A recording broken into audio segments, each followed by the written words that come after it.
ছি ছি ছি, মেয়েটা একদমই কাজ না যে ফোন দেখতে এখন সব মারে তো বোঝাতে হবে না।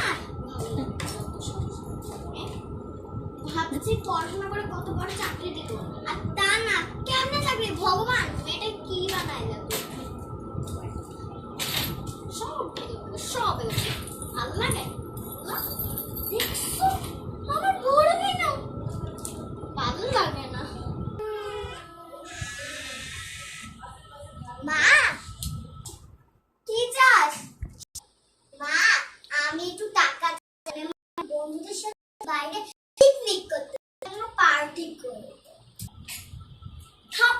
থাপ্পড় দাঁত ফেলে দেব পুরা ফালতু কথা। সারাদিন একটু পড়তে বসছ না, এই এতগুলো বই খাতা তোকে ভরা ভরা কিনে দিচ্ছি, ওগুলো তো পড়তে হবে না?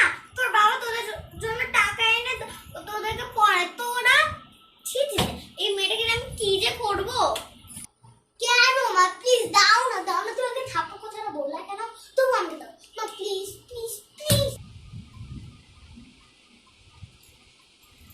একটা থাপ্পড় দিব, যা পড়তে পার।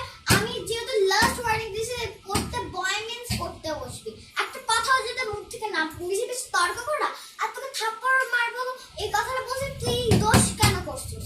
তোকে এত ভরা ভরা এই দেখ, তোকে আমি এই যে এত বড় বড় বই কিনে দিচ্ছি, তাও ওগুলো তুই পড়বি না কেন?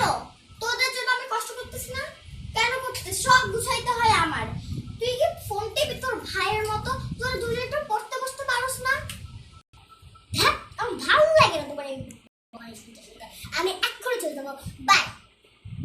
এই যা, একা একা বাইরে যা, আসো আসার সময় বিরিয়ানি মশলা নিয়ে আসবি, আর কালকে গেস্ট আসবে, ওদের জন্য খাবার বানাতে হবে। ধ্যাৎ, ভালো লাগে না। আর তাই দেখে এই বিরিয়ানি মশলা আনতে হবে, কালকে গেস্ট আসবে, এর জন্য